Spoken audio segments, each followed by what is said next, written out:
So, November 21st, Ukraine's president says to EU, I'm sorry guys, I can't do this. That same day, hundreds of thousands of people, well, about 100,000 people, pour into the streets of Kiev, mainly university students, protesting the government's decision to not join the EU association agreement. And this was all good. You know, people went to the streets, they had fun, they protested, that's fine. The government really didn't do in the beginning anything. Actually, I had a conference call with some US military honchos in December somewhere, and I was asked my opinion. This is December 5. I've been asked this. What do you think is going to happen to Ukraine? What's your opinion? You go there and travel there and write and so on and so on. I said, it's getting cold. It's going to slow. Ukrainians are going to get hungry and cold, and they're going to go home. It's December 1st. In the beginning, I was right. They did get hungry. They did get cold. They wanted hot tea. So they went home. And the genius Yanukovych decides, oh, now that everybody's home, there are some people still on the streets, there are some people that are still protesting, but it's not as vicious, it's still civil, okay? Nobody's, punching anybody's face. I mean, people are not yet getting bloody. The genius decides that he needs to pass a law against assembly. 10 people together, it's unlawful assembly, you're going to jail. Okay, one thing you're not telling Ukrainians not to do is to get together, okay? 10 or more people. We love partying. Ukrainians love partying. And the genius essentially shoots himself in the foot. He jumpstarts a dying protest on the streets of Kiev. Literally, by passage of this law, the very next day, Ukrainians pour into the street. Who the hell do you think you are to tell us not to get on the streets to protest you? And that's where it gets bloody. People start coming together again, and now you have Western policy consultants flooding Kiev, advocating the protest groups, how to set up civil disobedience and so on and so forth. And the Ukrainian president retaliates, and it gets messy. In February, mid-February, it became really, really messy. In February 20th, 100 people get killed, the heavenly 100. Now there is a University of Ottawa professor, Ivan Kachanovsky, who argues that the initial murders of the demonstrants on February 20th, he says it could have been a provocation by Ukrainian Nazi nationalists who wanted to, like the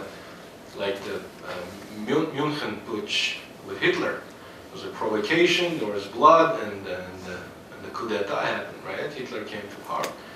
So this is basically, this guy is arguing, now rightly or wrongly is a different question. But 100 people get killed. Whoever killed them is not really a matter of speculation for me right now. So these 100 people get killed, blood is spilled. And on the 21st, the Polish foreign minister, Komorowski, I forgot. Whatever, he's a brilliant dude. He with a couple other Western foreign ministers, fly into Kiev and essentially tell Yanukovych to find a deal with the Ukrainian protesters to abdicate your powers as soon as you can and do new elections, presidential elections. The guy agrees, but he's going to still be in power for one more year for the new presidential elections, where he probably would not even run because his reputation was in tatters. 100 people had been killed by his orders, or whoever's orders, probably his orders. The very next day he flees the country to Russia, for fear of his life because he was going to get killed. People were attacking the presidential administration. 2 days later, Putin takes over Crimea. And everybody was shocked how fast that happened, and probably the Russians were shocked themselves. Not a single bullet was fired when Crimea was taken. And then you have eastern Ukraine. The Russians thought they're going to walk as easily as they did in Crimea and take over the parts in eastern Ukraine. But it turned out to be swallowing of a porcupine. Really, that's what it turned out to be. They swallowed a cactus. It became a bloody mess, bloody affair. UN put out a report today, 5,000 people have been killed, 1 million refugees. If you asked me this a year ago, I would laugh at your face. I mean, people who really didn't care if they were Ukrainians or Russians, all of a sudden they're killing each other. Unbelievable. So this is sort of how it happened, in a nutshell. Of course, this is much more complicated. People are, very passionate about these arguments. I am as passionate as I can get. I'm a very passionate guy. I have a vested interest in the region. I have family there. My wife is from Ukraine. My mother-in-law is in Ukraine. I tell her to stay there. Because I love her so much. Yes, sir. Yeah, before you get too far from that February when the 100 people died, you mentioned this Canadian professor, and I just have never been able to figure out who actually killed all those people, because I'm far away and the press is all jumbled. So my question is, if you can, who's the Canadian professor who has a strong opinion about that? His name is Ivan Kachanovsky. Okay, and what do you think? Do you think these were Yanukovych's guys, or these Nazi-affiliated Ukrainian nationalists, or some other party? I heard they killed 12 police officers as well as a bunch of mainly protesters. That's kind of odd too. Yeah, I mean, it's not, again, these people were not walking in the park, okay? They were not just, having ice cream and hot cocoa. Some of these people were very violent. Not all of them Maidan demonstrants were violent, okay? But there were these fringe elements who took the opportunity to stir trouble because they realized that Yanukovych was not going to go away without fight. So they took the fight to his doorsteps. And Yanukovych, now the argument, there are 3 or 4 schools of thought about this. Who gave the orders to do what? Now that's my question. Well, the accepted theory in the West is that Yanukovych, he did it. And he had the most to lose in the situation, so he decided as much blood as, the more people he kills, the more people will be afraid and go back home to their internets and do the likes on Facebook and do a revolution like that. Or save a child in Sudan by a like on Facebook. So that's the accepted version. That Yanukovych feared for his throne, he decides to kill.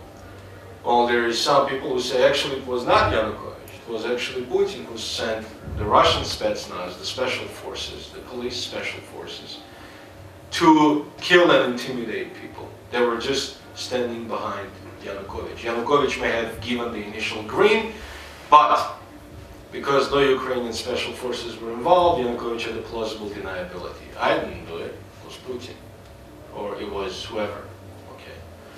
The third school of thought about this, and this is the most robust critique that I'm telling you about, that Yanukovych may have been behind it. The critique of that school of thought is by the Ukrainian professor. He's a Ukrainian professor, he's ethically Ukrainian, teaches at a Canadian institution, has a PhD in political science. He wrote a paper basically 3 weeks ago, where he disputes the accepted narrative that the Ukrainian government gave the orders to kill these people. He says that people within the crowd, these neo-Nazi groups, the right sector, the people from Svoboda, the party Tyagnibox group, and all these people, essentially what they did, they had hirelings who shot in both directions. They killed cops to agitate the cops for an armed response, and they killed people to agitate the people against the cops. So you have the perfect mix, a perfect volatile mix. And then they stood aside.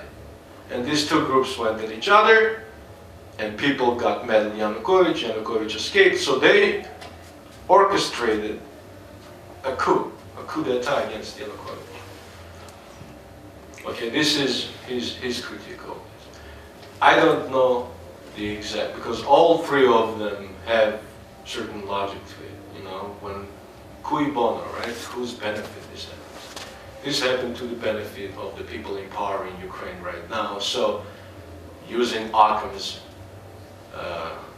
chainsaw, Occam's razor, you know, using Occam's chainsaw, you can say that Poroshenko's hand may have been dirty. So, Well, every one of those is a maybe. I actually prefer evidence. evidence for my right now, decisions. the scene of the crime was so contaminated.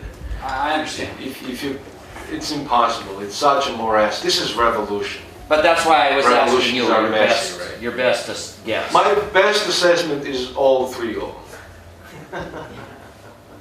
Just to make sure I've covered that. Does the Ontario professor, you read his paper? I have. Does he offer evidence? He has a ton of video links. I can send it to Gail and she can email the paper to you all. He has assembled, this is the most impressive thing I've seen. I don't say I agree with him, but so far nobody has done an investigation that is on par with this guy's work on this. He assembled tons and tons, hours worth of video put on YouTube. First reactions of people. For instance, he has this, one of the strong centerpieces of his argument on this is that BBC reporters on the scene filming shootings, live action shooting. They videotape shootings from a place, from the Hotel Ukraina, which used to be the Hotel Moscow. I've stayed in that hotel. That hotel was 100% under the control of the Ukrainian protesters, the opposition. And they, the BBC reporters, shoot video. How people from those windows, under the control of the opposition, are shooting towards the protesters. And in front of the in front of the camera, a guy gets shot in the head from that building, which is under the control of the opposition. So you draw your conclusion. And then they say, they did a sweep of the hotel, nobody was found there with a gun. The current Ukrainian government says. So the current Ukrainian government, they started an investigation on who did the shootings and so on and so forth. So they charged one guy, one special forces guy, for instance, for shooting and killing some protesters. Turns out the guy is one-handed. He could have not shot because he doesn't have the fingers to shoot with, okay? So that tells you, that's the Kafka thing I was telling you.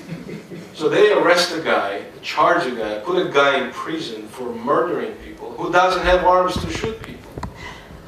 So he has one arm, but that arm is like semi-functional, and his other arm doesn't have fingers to shoot. So he was just the commander giving directions, not actually pulling the trigger. And this guy later was, released from prison. Now he's nobody knows where he is. So things like these that raise questions. Now I'm not saying Gachanovsky is right, but he has amassed by far the most comprehensive on this argument. So some people know. This is like Kennedy. I want to just add one datum. A fellow named Robert Perry has been writing about this through Consortium News for many months, many months. And he has his evidence. He's known in the United States for being one of the reporters that broke the Iran-Contra story. So he does have some credentials as a previous professional journalist. And he's been very, all I'm saying is he has strongly believed that this was a triggering event. And in his interpretation, it's the Svoboda Nazi-like elements that were behind it. But I don't know, because I need evidence, and thank you for bringing some more. This is so complex. So much stuff is at stake that, anything you believe can be characterized really a conspiracy. Because the truth has been so muddied, the haze of propaganda is so thick that to get through this. That's why it's hard to get to. I was talking to a friend, a journalist friend of mine, recently. I said, listen, in the war between Russian propaganda against Western propaganda, you know who wins? Propaganda. It's not the Russians who are winning. It's not the Americans or the West is winning. Propaganda is winning. Because ultimately, propaganda outsells truth, unfortunately. As much as we like to believe, in the truth. In this context, this is, the powerful of the world are involved. There's billions of dollars involved. There is lives at stake. So, I don't know. But penetrating propaganda is my business, so I don't agree that it's impossible to find evidence to figure out. It's very difficult. You're right, it's extremely difficult. It's difficult, timely, it takes dedication. Probably you have to go through divorce and remarriage because your wives are going to get mad at you because you're spending so much time. And people don't like doing new ones. It's the easiest route. I agree. I'm a Christian guy. I believe in truth. Truth will set you free. But yes. I just wanted to ask you, have you been able to reach the point you wanted to make, or have you not really finished yet? I've finished. Okay. I want to tell you something. I look on what happened to Yanukovych as a coup. I said this at another talk at the First Unitarian Society, and this man was saying he didn't think the election for Yanukovych was legitimate, or was, I don't know, and I can't remember his name. But the thing that bothers me is I detest it when the United States government does anything to slam another country. When they demonize Putin and Russia, it just really irritates me. It makes me very angry when all this stuff goes on. And I listened to Stephen Cohen on Democracy Now!, who said that Putin had no problem if Ukraine went with both Europe and Russia. But I hardly ever I don't hear him that much anymore, but at least he had more of a balanced viewpoint. Because to me, the United States is nothing but a troublemaker in this world. And I detest it. I detest everything that they have done. I'm sorry you feel that way. What? I'm sorry for that. The United States is a menace. Hey, I have my green card. I love America. I didn't say any of that. Say, sorry, John? Yes, him. Me? Yes. Oh, I was, this all started back last February, or I thought maybe maybe I could find something out that would be very interesting. And I went to the almanac and I found something that might explain a lot of what's going on. And that was your per capita income for Russia and the Ukraine. And in Russia, the per capita income is 1.7 times greater than that of, or 1.5 times, yes. Yeah, 2.5. That of the guys in the Ukraine. So there's a big difference there. So I'm thinking, well, if you're a Ukraine guy and you got something of a tie to Russia, you're going to say, hey, let's join them, and I'll get those rubles, and I'll up my living standards. Could that be what's going on? No, not really. No, not really. Well, it is a fact. Yes, I mean, it is a fact, but you also have to realize that 50% of Russia's GDP is based on oil. So right now, Russian economy is tanking. Oh, yeah, but, you know, Vermont has no oil, It's but they very- get, yeah. you know, It's they get. very, yeah. Russian economy is shambolic, really. It's, But isn't it true that, it was in the news anyway, that, not exactly that, but that Putin was sweetening the pot by saying that these pensions would be paid for people, especially, in the eastern part, that it was sort of seemed like amongst the Russian, ethnic Russian in the east, they were seeing this as an advantage for them economically. not really. Okay. I don't agree with it. I don't agree that the deal was really about Russia. Ukraine not joining the EU association agreement was about Russia. Putin could care less what happened to Ukraine. He just did not want Ukraine to be permanently taken away from Russia's influence, because it was a huge market for Russian goods and services. Because there's linguistic ties.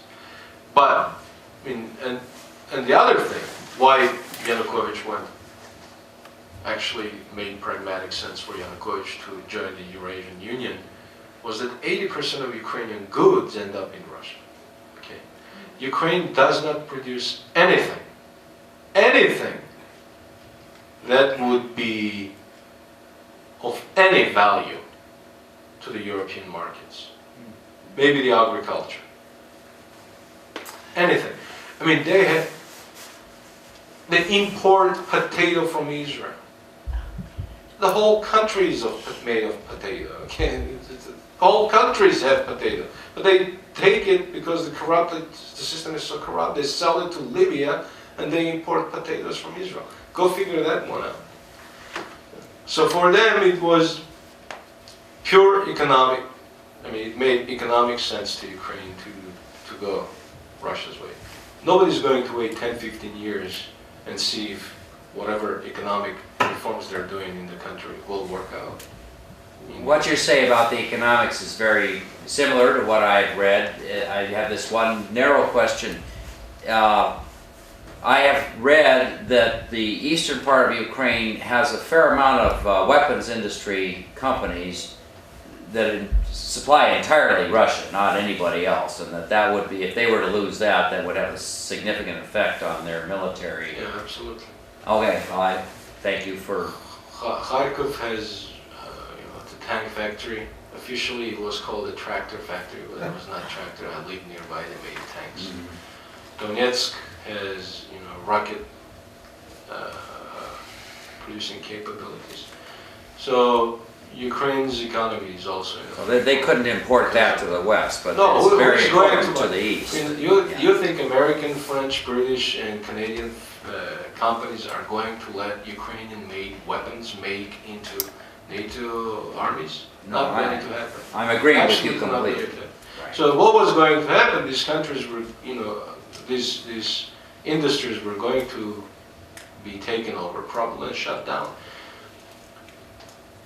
And nobody's talking about it. That's probably what was going to happen to this. Yes.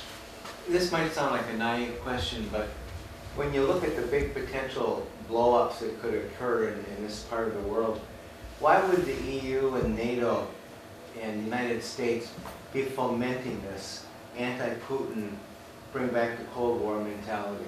Well, this started when Putin started the hostile takeover of the American and Western multinationals in the oil industry. Under Yeltsin, ExxonMobil, Texaco, Shell, they had a very, very sweet deal. They were getting a ton of oil, paying only about 10% of taxes into the Russian coffers, and keeping 90% profits. Essentially, making American, British, Dutch, French companies to thrive. They were working for American economy. Putin comes along and says, okay guys, you have to work for us nowadays. This is our country, this is our wealth.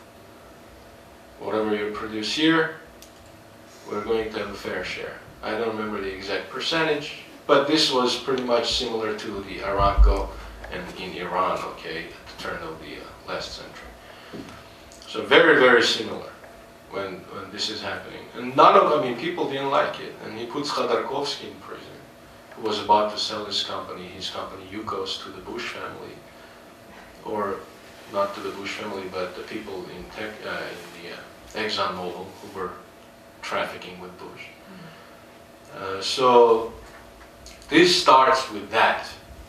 All of a sudden, all these companies are not making as much money as they would like to make, because now they're paying money to the Russian coffers much, much more.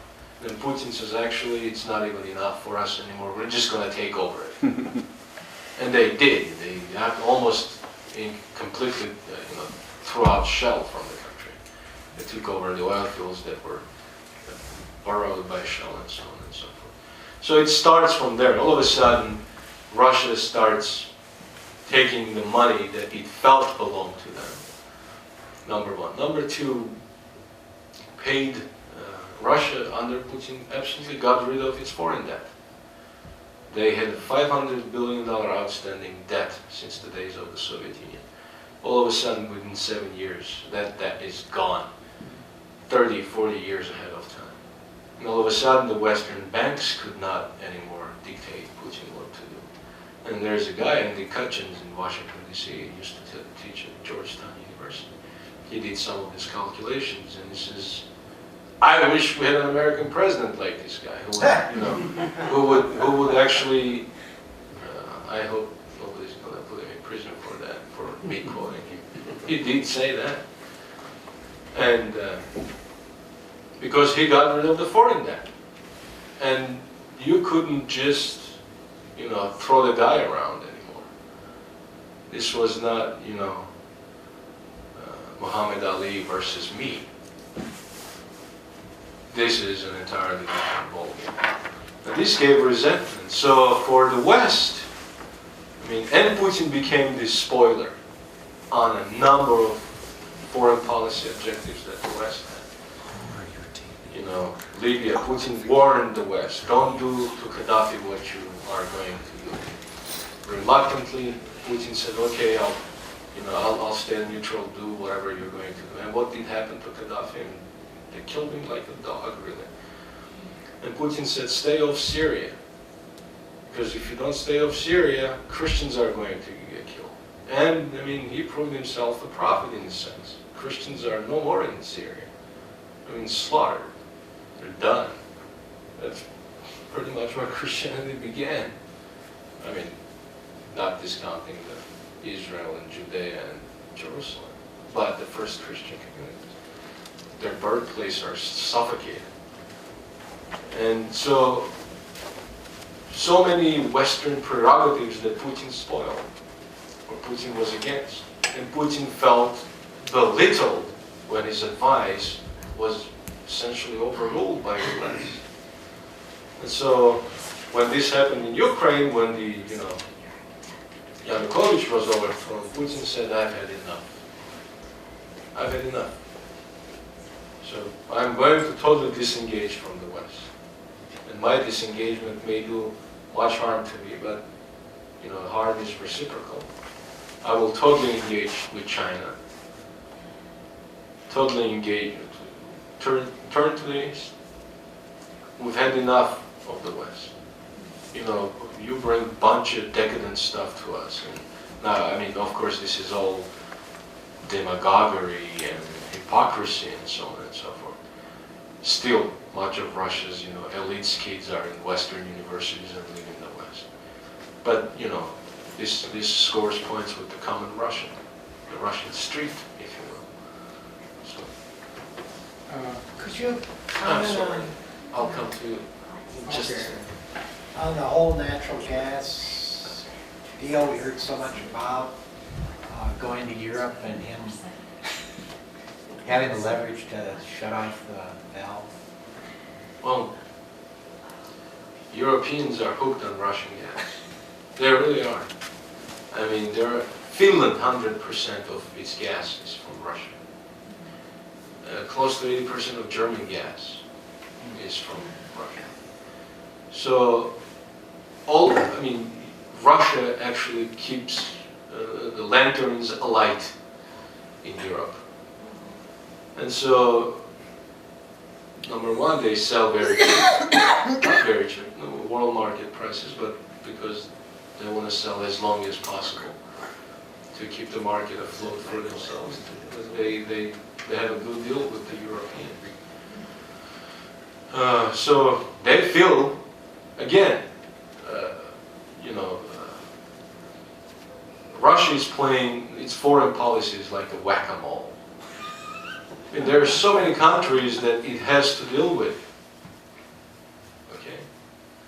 So, and especially with the Europeans, who constantly kept telling Russians that you're bad, you persecute gays, you do this, you do that, you do this, you do that.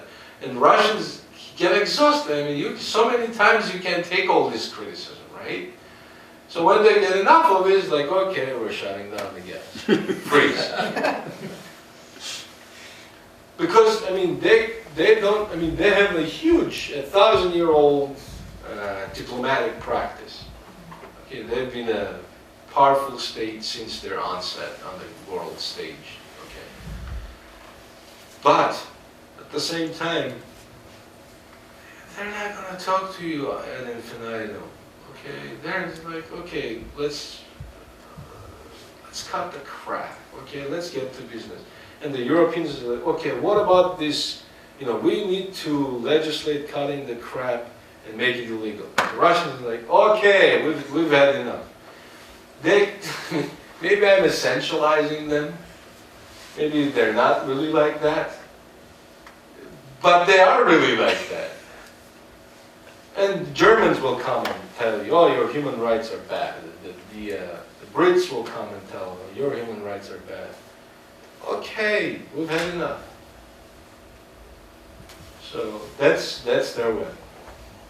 Instead of getting into arguments like, done. It's a different political culture. Yes, sir. Yeah, I In know. my estimation. I know you don't have the crystal ball, but because of your familiarity with the area and so on, and you study it, could you kind of give what you think is the next 6 months, what may happen, and how, if at all, how this could be resolved? Like, I'm just looking at your maps that you had. Seems to me it would probably be a nice thing if, Ukraine is east and west. Let the east go to Russia and let the west go join NATO. Not going to happen. I know, but so I'm wondering. They're not what do you going think? to join NATO. What do you And think, as soon I as mean- the DC people realize that, the better it will be right for Ukrainians. My late uncle, I had my late uncle, I love him. He had a very non-characteristically he had a very non-Armenian name. His name was Ferdinand. I mean, who gives their child the name Ferdinand? But my grandmother did. But anyways, he loved making jokes. And he says that things will get much, much worse and stay that way. That's every time you ask him how you were doing, it's like, oh, I'm doing worse than yesterday, and tomorrow I'm going to do much worse than that and stay that way. I thought I was an optimist about Russia and Ukraine, but I've become very, very pessimistic about this situation. Was your uncle dealing in reality? Yes.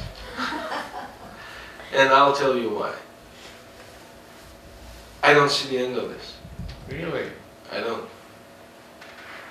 Unless they say, that's why I have a video that I was going to show, but it's probably, what time is it? We have a few minutes, A few minutes. because we've been taking questions along. Yeah, Anyway, so. there's a red line. Russia doesn't want Ukraine in NATO. And as soon as this thought is entertained, it's like waving a red piece of cloth in front of a bull, a mad bull at that. So as soon as the West realizes maybe the better option for Ukraine is the Finland option. Not aligned. Better option is what? Finland, like Finland. Oh, Finland, yeah. Like right. Finland. Yeah. Neutral. Mhm. It's okay with me. Do your democracy. But Finland is part of Europe though, isn't it? Yeah, but it's not integrated into the European structures. Because I'm half Finnish. Good for you. Really? Yes. Not necessarily. There's Peaceful. There's a Finnish joke that I know, but I won't tell. My professor loves telling that joke.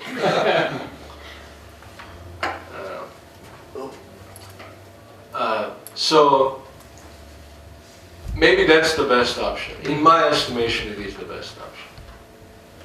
Because there's so much blood spilled.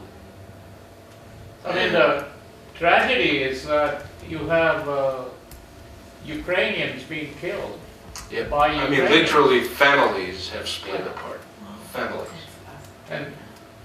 And if you want to have a plebiscite, from what I understand, there's not going to be any kind of a majority And then so many decision. people. You'll have as much interest in wanting to stay away from the West as away from the East. So It's tragic. It's difficult. And I mean, Ukraine is not going to be NATO. If one thing I can say with certainty is that it's not going to happen. It's just not going to happen. wouldn't Merkel understand that? I mean, she's in Russia now, right? That's the thing, that Merkel never wanted Ukraine to be in NATO. Yeah, so you'd think she would kind The of... French never wanted Yeah. Ukraine to be in NATO. But guess who overrules? The United The States. United States, Canada, they want, Yeah.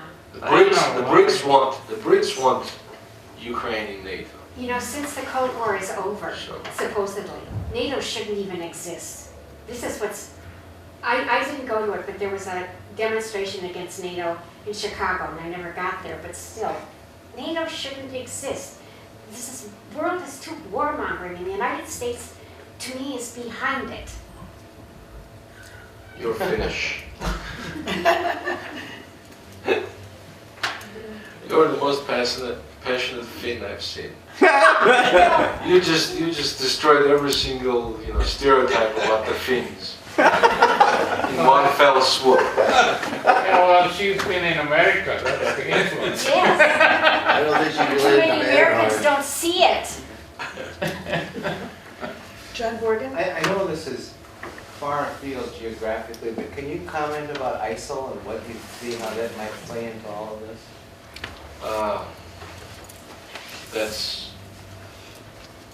It's not my expertise on that, but I mean, apart from that, they're barbaric, evil human beings. I can't think of anything else. By the way, there is a Georgia connection with ISIL. One of their generals actually fought in this war with Russia.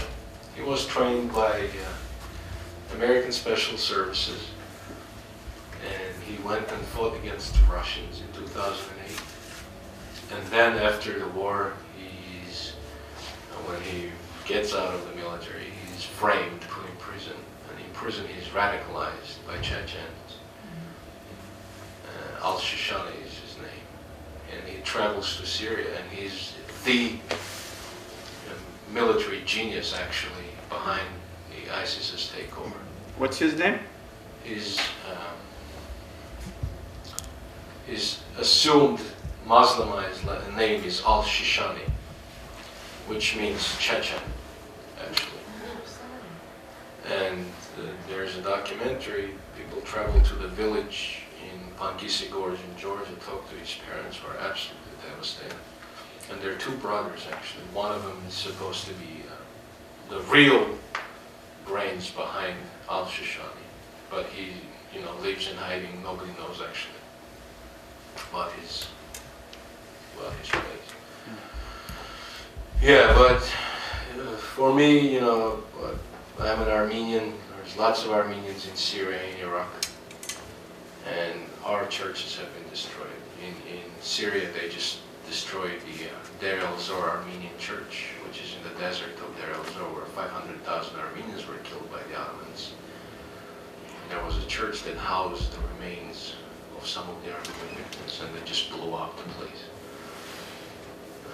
My grandparents were genocide survivors of the Armenian genocide, so I have nothing good to say about them, and I hope God damns them all.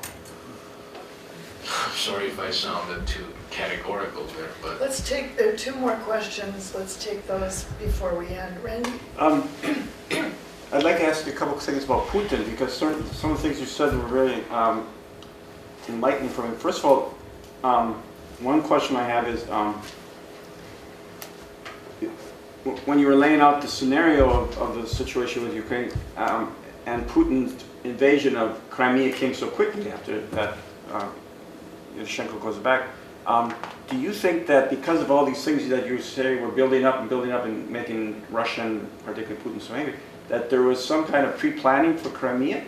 It all seems pretty quick. And then secondly, that's my first question. The second one that follows on it is, at the time that he invaded Crimea and then the Ukrainian thing, there was talk about a friend of mine who's got a friend in the BBC said that the BBC guy who's in Ukraine at the time said, Moldova's next. Just watch out, it's coming there. And then you don't know, it could be even going into parts of Baltic. And so I was wondering if, my second question is, do you think Putin, things have gone so bad for him, like you said, he got the porcupine in the mouth, that he's not going to, that Moldova's off now? It might have been on at one point, but now it's not. And has he stopped with Ukraine then, or not? So the first one is about Crimea, the second one is about... yeah, I don't think Moldova, I think, was just a distraction. I think they just created that talk about Moldova. It's possible, because, you know, the Russians have troops in Transnistria. And Moldovans aren't known for their, you know, mighty military deeds throughout history. They're, you know, very peaceful people. They have no military tradition, really.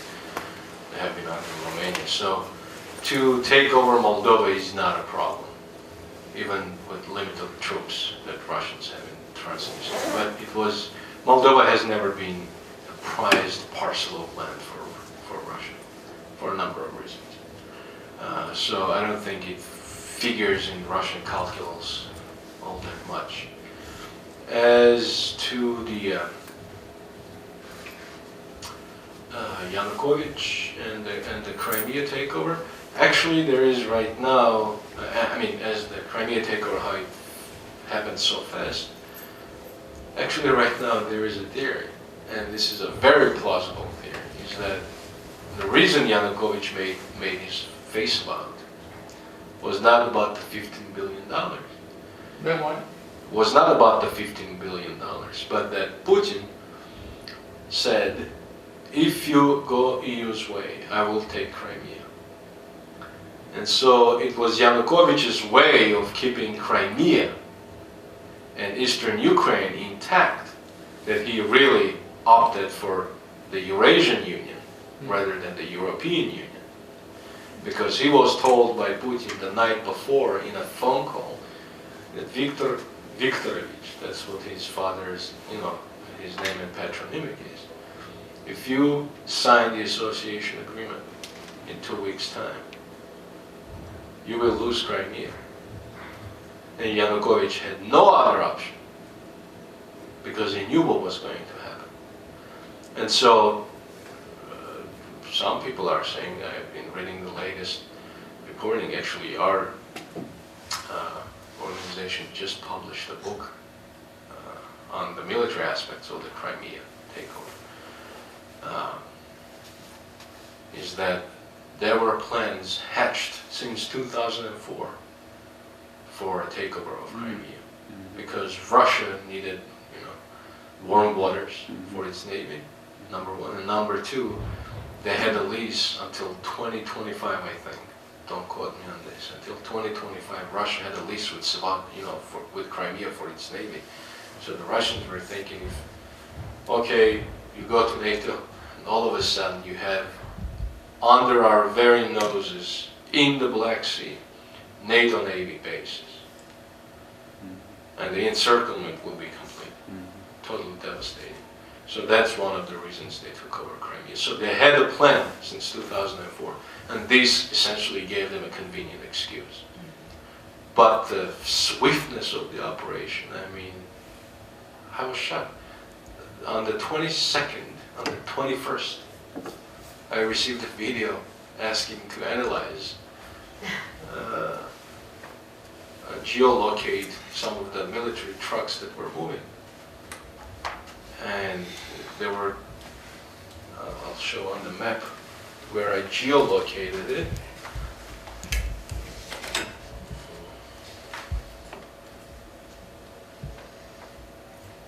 Yeah. You know, Sochi is here, where the Olympics were taking place. So I received a video saying, can you geolocate these military trucks that are moving? And I'm thinking, chill, everybody chill. Russia is not taking over Crimea. They're just moved. The Olympics are winding down. The Russians are sending the troops that had come to secure the Olympics. They're just sending back to their bases. And I started looking through the stuff, and I located them on here. And I'm thinking, they don't have any military bases. What are they doing? So I go to bed. I email whoever emailed the video, everything is fine, probably. Just a false alarm. And I wake up in the morning, Ukraine, and then I start seeing the news. This time from Ukrainian bloggers in Crimea, putting video of Russian military essentially take over the territory. I could not believe it, how fast that happened. I think the Russians were shocked how fast that happened. That's why I think they thought, oh, we're going to do just as quickly in the East Ukraine. So. John, do you have a quick question? Well, I would be a little curious about why is Putin's attitude about this potential of Iran getting a nuclear bomb. He doesn't seem to have any concern. What would be his thinking on that? No, Russia is very concerned actually that Iran would have a nuclear bomb. The only reason the Russians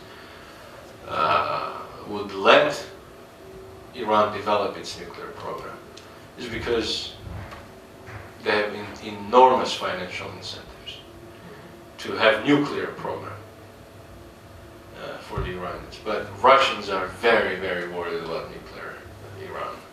Not, maybe it doesn't seem to you like that, but I mean, imagine if you have a Porsche and your neighbor also sports a new Porsche. You're not going to like that. You want it to be the only guy in the neighborhood driving a Porsche. And all of a sudden you have 2, 3 more guys. You're probably going to move out of the neighborhood. Or call the SWAT team on the guy's Porsche. You mean Russia doesn't have concerns about Israel having nuclear weapons? No, it's a fait accompli. I understand that, but I guess I never believed that Iran was ever going to get any. No, They were gonna develop. Iran is pretty close to getting it. They were? Yeah. I thought they stopped everything in 2003. That's what we were told.